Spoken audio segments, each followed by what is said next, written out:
বিসমিল্লাহির রহমানির রহিম। ২০২৫ সালের এসএসসি পরীক্ষায় তোমরা যারা অংশগ্রহণ করবা, তোমাদের ফর্ম পূরণের বিজ্ঞপ্তি নিয়ে একটি ভিডিও প্রকাশ করার জন্য অনেকেই তোমরা বলেছ। এই বিষয় নিয়ে আজকের এই ভিডিওটি। তোমরা যারা এবার ২০২৫ সালে এসএসসি পরীক্ষায় অংশগ্রহণ করবা, দেখো তাহলে শুরু করা যাক আজকের ভিডিওটি। মাধ্যমিক ও উচ্চ মাধ্যমিক শিক্ষা বোর্ড যশোর ২০২৫ সালের এইচএসসি পরীক্ষা যারা এসএসসি পরীক্ষায় অংশগ্রহণ করবে, তোমাদের ফর্ম পূরণের যে বিজ্ঞপ্তি প্রকাশ করেছে তোমরা দেখতে পাচ্ছ। ১৭/১১/২০২৪ তারিখে কিন্তু এই বিজ্ঞপ্তিটি তারা দিয়েছিল। তোমরা যারা রেজিস্ট্রেশনের যে মেয়াদ আছে থাকা অবস্থায় যারা জিপিএ উন্নয়ন পরীক্ষা এবং ১ থেকে ৪ বিষয় ২০২৪ সালে অকৃতকার্য পরীক্ষা, ২০২৫ সালে মাধ্যমিক স্কুল সার্টিফিকেট পরীক্ষা অকৃতকার্য বিষয় অংশগ্রহণের জন্য নিজের শিক্ষা প্রতিষ্ঠান প্রদানের বরাবরের নিকট সাদা কাগজে যে আবেদন করার তারিখটি ছিল ২১/১১/২০২৪। তারপরে নির্বাচনী পরীক্ষার ফলাফল ২৭/১১/২০২৪। তোমরা যারা নির্বাচনী পরীক্ষার ফলাফল তোমরা পেয়ে গেছো। অনলাইনে ফর্ম পূরণের বিলম্ব ফি ছাড়া ফর্ম পূরণের যে নির্ধারিত একটা সময় থাকে, দেখো ১/১২/২০২৪ হতে ৯/১২/২০২৪ তারিখ পর্যন্ত কিন্তু এই সময় নির্ধারণ করে দিয়েছে।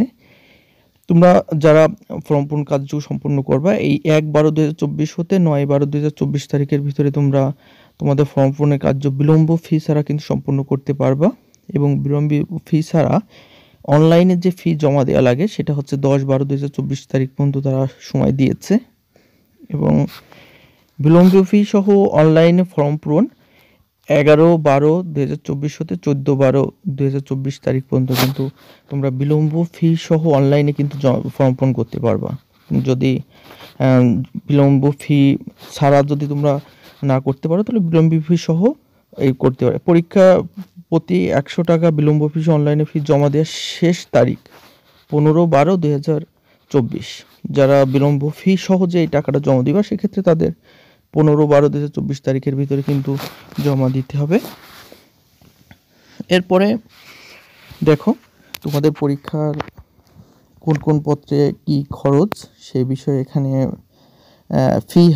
ফি এর হার যেটি সে সম্পর্কে তারা বিস্তারিত এই বিষয়টি আলোচনা করেছে। এটি মূলত প্রতিষ্ঠান কর্তৃক এই ফির বিষয়টা তারা নির্ধারণ করে থাকে। আমরা এখানে যে ফি এর হারটি দেখছি, মূলত এই ফি এর হারটি প্রতিষ্ঠান কর্তৃক তারা খরচ দেখে থাকে। এবার আমরা একটু দেখি তোমাদের যে বিষয়ে তোমরা আমার কাছে জানতে চেয়েছো।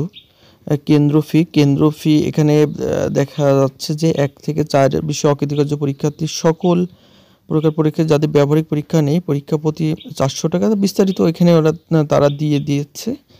এটি মূলত আমাদের যে বিষয়টি আমাদের ছাত্ররা তোমরা দেখবা। দেখো বিজ্ঞান বিভাগের নিয়মিত চতুর্থ বিষয় সহ ২২৪০ টাকা, ব্যবসা শিক্ষার চতুর্থ বিষয় সহ ২১২০ টাকা এবং মানবিকের যে বিভাগের নিয়মিত তোমরা যারা আছো নিয়মিত চতুর্থ বিষয় সহ ২১২০ টাকা কিন্তু তোমাদের এবার যে ফর্ম পূরণের বোর্ড কর্তৃক নির্ধারিত যে ফর্ম পূরণের টাকা সেটি নির্ধারণ করে দিয়েছে যে বিজ্ঞান বিভাগ ২২৪০, ব্যবসায়ী বিভাগ ২১২০ এবং মানবিক বিভাগ ২১২০ টাকা। দেখো এবং বিলম্ব ফি পরীক্ষার ফি প্রতি ১০০ টাকা এবং পরীক্ষার ফি বেতন ৩১ ডিসেম্বর ২০২৪ পর্যন্ত পরিশোধ করতে হবে। তোমাদের এই যে পরীক্ষার ফি আছে তোমাদের পরীক্ষার ফর্ম পূরণের সাথে কিন্তু তোমাদের তোমাদের প্রতিষ্ঠানের যাবতীয় আর্থিক যে পাওনা আছে অবশ্যই পরিশোধ করতে হবে। কিন্তু তোমাদের এই বিষয়ে তোমাদের অবশ্যই প্রতিষ্ঠান কর্তৃক অফিস থেকে তোমাদের কিন্তু একটি সুনির্দিষ্ট বিষয় কিন্তু তারা জানিয়ে দিয়েছে তোমাদের। এখন তোমাদের বোর্ড কর্তৃক তোমাদের যে নির্ধারণ করে দিয়েছে বিজ্ঞান বিভাগ চতুর্থ বিষয় সহ ২২৪০, ব্যবসায়ী ২১২০ ও মানবিক বিভাগ ২১২০। এখানে তোমাদের যে চার্জ আছে অবশ্যই এই চার্জের সাথে সকল প্রতিষ্ঠানিক যে পাওনা আছে অবশ্যই দিতে হবে। এরপরে আমরা দেখি যে ২০২১-২২ শিক্ষাবর্ষে রেজিস্ট্রেশনকৃত শিক্ষার্থী দ্বারা ২০২৩-২০২৪ যে শিক্ষার্থী আছে মূলত এখানে তোমাদের যারা পরীক্ষা দিতে পারবে না এই বিষয়ে কিন্তু তোমাদের একটু চূড়ান্ত আলোচনা তারা এখানে করেছে, তোমরা এখান থেকে বিস্তারিত দেখে নিতে পারো।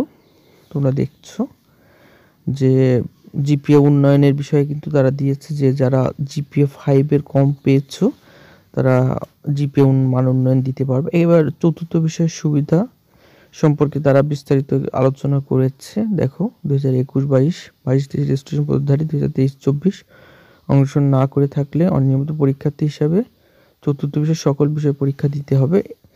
যারা যেই বিষয়ে আছো এখানে তারা একটি পূর্ণাঙ্গ ইনস্ট্রাকশন তারা দিয়ে দিয়েছে তোমাদের। এই আজ তাহলে এ পর্যন্তই। তোমরা যারা আমার এই চ্যানেলে নতুন অবশ্যই চ্যানেলটি সাবস্ক্রাইব করে রাখবা। আর শিক্ষা বিষয়ে কোন বিষয়ে তোমাদের তথ্য লাগবে অবশ্যই নিচে কমেন্টস করবা। আজ এ পর্যন্ত, আল্লাহ হাফেজ।